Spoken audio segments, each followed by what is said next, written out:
E aí, galerinha do sexto ano, tudo bem com vocês? Aqui é o professor Danilo de Filosofia. Hoje nós vamos iniciar um novo capítulo do livro falando sobre as diversas formas de verdade. Bora lá! Galerinha, quando falamos em verdade, estamos nos referindo a dúvidas, incertezas, vontades em conhecer o que está escondido e oculto aos nossos olhos. E essas dúvidas e incertezas e vontade de conhecer que nos faz querer compreender o que é a verdade. Mas, professor, o que seria a verdade de fato? No senso comum, galera, a verdade significa dizer o que se acredita ser verdade, porque se viu com os próprios olhos ou se concluiu após um sério esforço racional para conhecer tais coisas e fenômenos ao redor de nós. Embora a filosofia afirme que não podemos de fato conhecer as coisas de maneira absoluta e única. Os seres humanos falam muito em verdade e até muitas vezes defendem algumas verdades, mas é necessário a gente entender que muitas vezes não perguntamos a si mesmo se realmente de fato aquilo é algo absoluto, se aquilo é uma verdade única, inquestionável e que não pode ser substituída por outra. Uma pergunta da qual tem ocupado ao longo dos tempos filósofos, cientistas e pensadores: entender o que é de fato a verdade. Bem, de certo modo, a verdade é um conceito abstrato de difícil definição. O termo vem lá da língua latina, lá da palavra veritas, e está associado à conformidade daquilo que se diz com aquilo que se pensa ou se sente, ou seja, uma relação entre o que se fala e o que se pensa de fato. Por exemplo, se uma pessoa estiver a pensar a vender a casa e perante uma pergunta responde: "Eu jamais venderia a minha casa", ele não estaria falando a verdade de fato.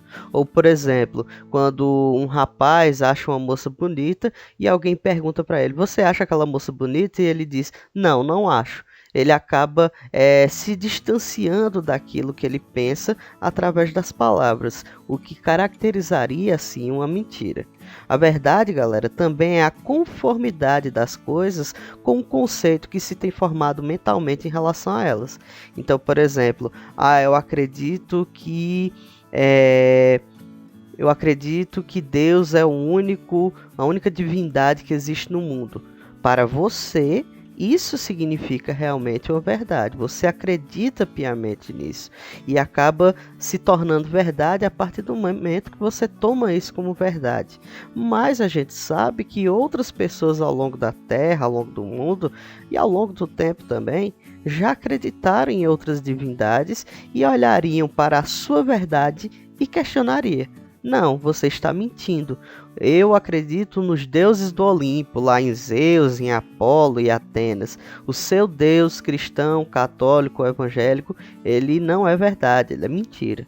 Então a gente entende agora que a verdade também leva em consideração vários pontos de vista e vários referenciais diferentes.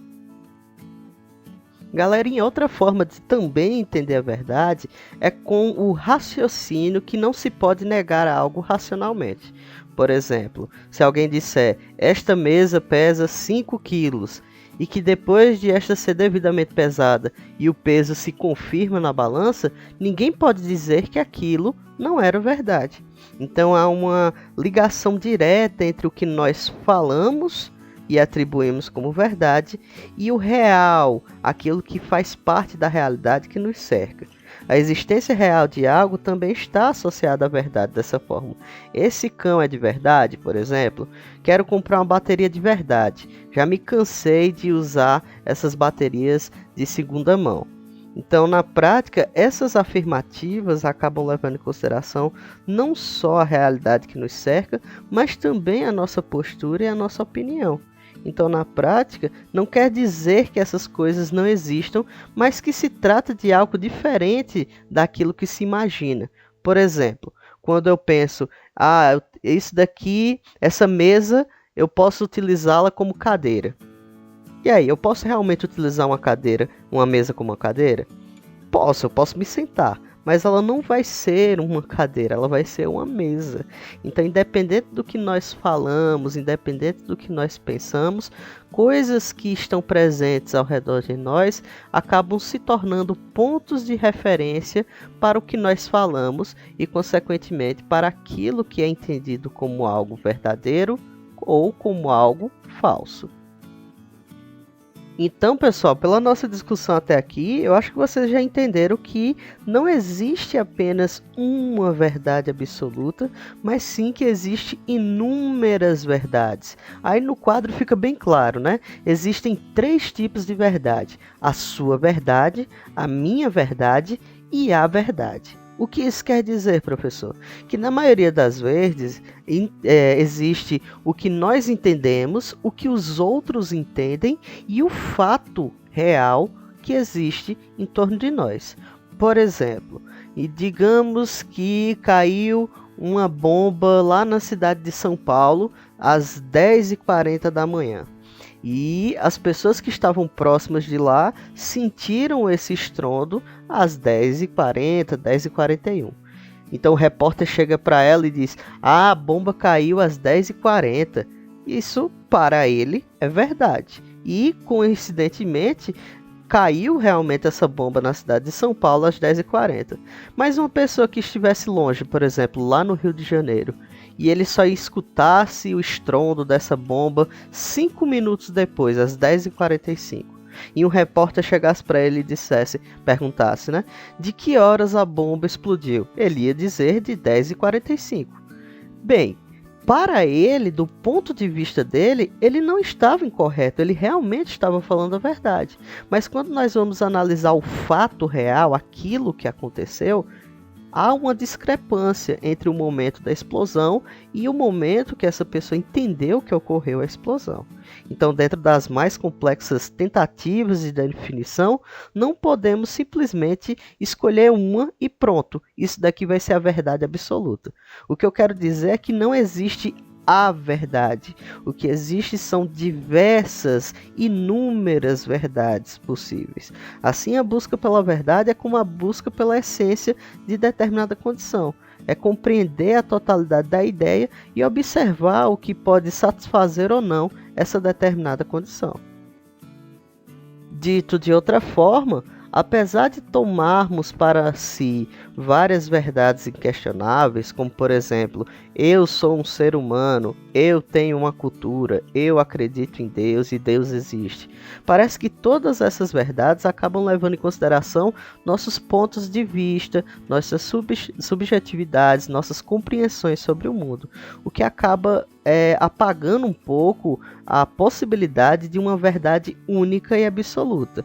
O que podemos, galerinha, entender é que existem sim os fatos reais, os fenômenos que cercam a gente, como por exemplo a chuva, o mar, uma festa, uma viagem, e ao mesmo tempo existem as representações que construímos sobre essas coisas.